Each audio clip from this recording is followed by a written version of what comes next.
ಮೊದಲಾಗ பார்க்க போகிறோம். ಪರಿಶುದ್ಧಾತ್ಮನು ಒಂದು ಮನುಷ್ಯ ರೂಪದಲ್ಲಿ ಆತನು ಕಾಣಿಸಲ್ಪಡುತ್ತಾನೆ.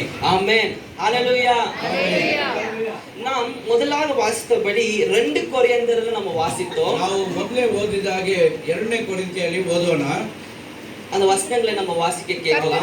ನಾವು ಓದುವುದಕ್ಕೆ ಕೇಳೋಣ. கர்த்தராகிய இயேசு கிறிஸ்துவினுடைய கிருபையும் தேவனுடைய அன்பும் பரிசுத்த ஆவியானவருடைய ஐக்கியமும் உங்கள் அனைவரோடும் கூட இருப்பதாக. ಕನ್ನಡದಲ್ಲಿ ಒಬ್ಬರು ಓದಿ. ಆಮೆನ್.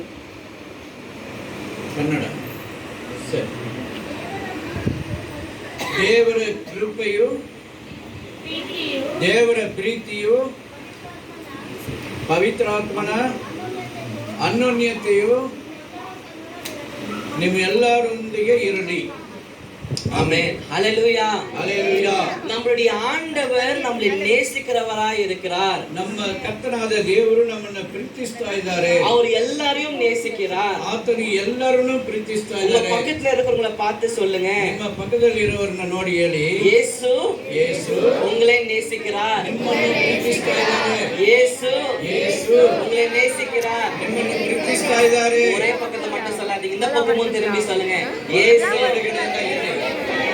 உங்களை நேசிக்கிறார். ಯೇಸು ನಿಮ್ಮನ್ನೇ ವಾಕ್ಯದಲ್ಲಿ ಹೇಳಲ್ಪಡುತ್ತದೆ. நமக்கு ஒரே பேரான குமாரனை அனுப்பி, ನಮಗೆ ಒಂದೇ ಕುಮಾರನನ್ನು ಆತನು ಕಳಿಸಿ, எதுக்காக அனுப்பினார்? ಯಾವುದಕ್ಕೆ ಆತನನ್ನು ಕಳಿಸಿದ? ஆண்டவர் நம்மேல் அன்பு கூறுகிறதுனால ஆண்டவர் அனுப்பினார். ತಂದೆ ನಮ್ಮ ಮೇಲೆ ಇಟ್ಟಿರುವ ಪ್ರೀತಿಯಿಂದ ನಮ್ಮ ಹತ್ರ ಅವರು ಕಳಿಸ್ಕೊಟ್ರು. யாரை அனுப்பினார்? ಯಾರನ್ನ ಕಳಿಸ್ಕೊಟ್ರು? நம்முடைய ஆண்டவராகிய இயேசு கிறிஸ்துவை அனுப்பினார்.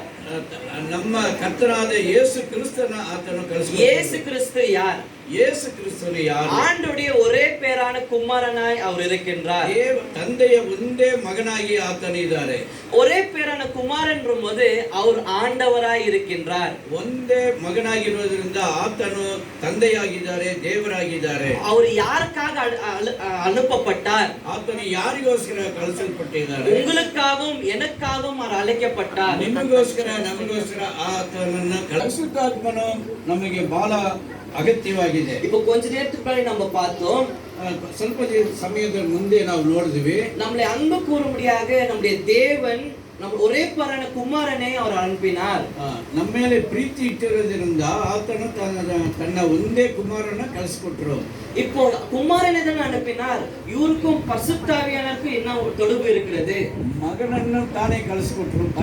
ಪವಿತ್ರಾತ್ಮನಿಗೂ ಈ ಮಗನಿಗೂ ಏನೋ ಸಂಬಂಧ ಇದೆ. ஏன் அப்படின்னு சொன்னால், ಯಾಕೆಂದ್ರೆ நாம் ஆராதித்துக்